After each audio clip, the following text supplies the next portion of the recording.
are here again with wonderful words for you. I shall give you immediately straight away to the Rabbi for his wonderful words of wisdom to all of you. Here's the Rabbi. Hello everyone. We're going to be learning Perashat Emor, and I want to dedicate this Devar Torah Leilui Nishmat, to the memory of our very dear cousin. His name is Yekutiel Ruas, Cookie Ruas. He was the most wonderful person.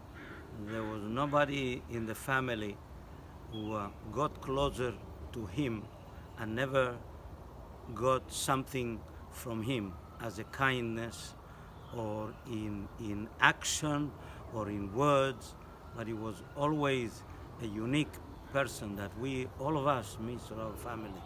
So I wanted to dedicate this Dvar Torah to him. Leilui Nishmato. Today was his Levaya in Eretz Israel, and Har HaMenuchot, and we want to mention to the whole family as well that HaKadosh Baruch Hu should bring a lot of nechamot only and good things in the future, living with his memory. The parasha of this week is really what we call Torah Kohanim. Even though Torah Kohanim is the entire book of Vayikra, but Vayikra began with the service in the temple and everything related to the service in the temple that was done by the Kohanim, and it was related to the people of Israel as a whole. But this time, Perashat Emor, it's really dealing with the laws that applies to the Kohanim themselves. There are certain rules that the Torah prescribe for them. They are what the blessing of Moshe Rabbeinu expressed when he blessed the tribe of Levi.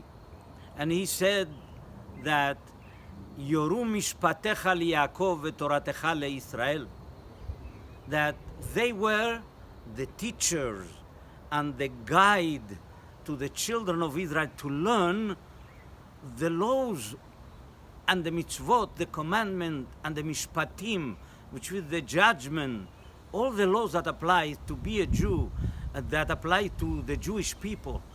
They were the transmitters of that tradition, and they were all over the land of Israel. They were the teacher, and it started from the temple itself, so that the temple was not only a place where they offered sacrifices, it was a place of learning, and they had the task and the mission to teach the children of Israel what Torah is all about. That's why they, the Kohanim, represent what Torah is, what God wants. It is being the nearness to come, as a human being to come to as close as possible to God. And what does God want from the people represented by the Kohanim? Is to be as near as possible and to sanctify this life and everything that has to do with life, to be the sanctity of it, to enhance and to give value to life. And so therefore, the laws that comes in the beginning of the parasha, the Torah begins by saying, Emor el HaKohanim b'nei Aaron, tell the Kohanim, the children of Aaron.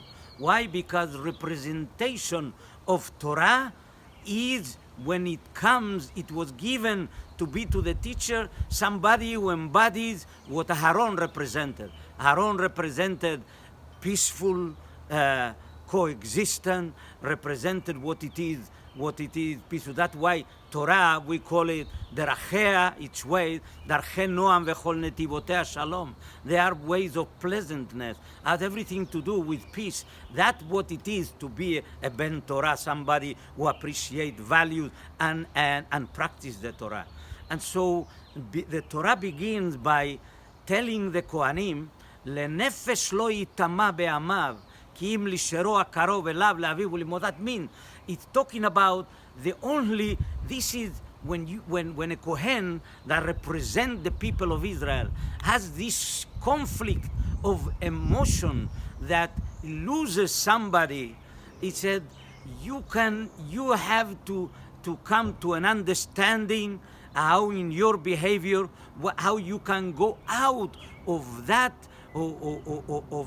cycle and of that atmosphere of kedusha, of sanctity, to go, for example, to bury somebody, not just anybody.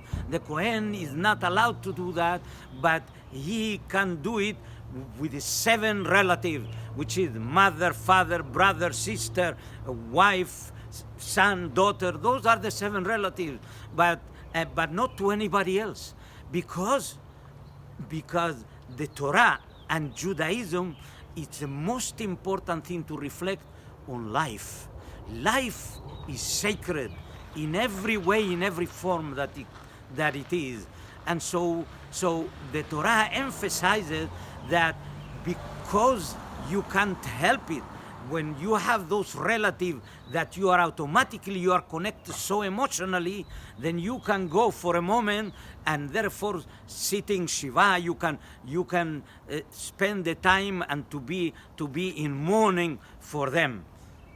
But then the Torah tells us the epitome of sanctity who represents everybody and all the Kohanim, like the Kohen Gadol. Before that we spoke about that he will do the service even on Yom Kippur on behalf of himself, of his family, of all the tribe of Levi, all the Kohanim, and all the people of Israel.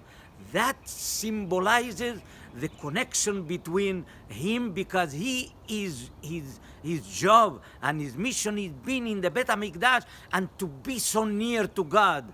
And when you are so near to God, then the Torah says, "V'haKohen HaGadol mechav,"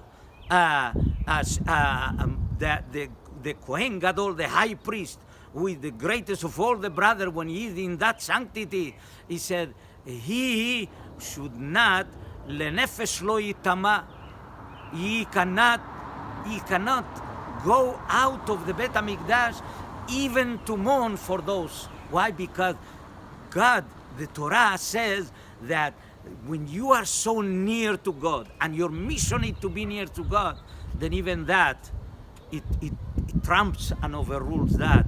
And so therefore he cannot get out.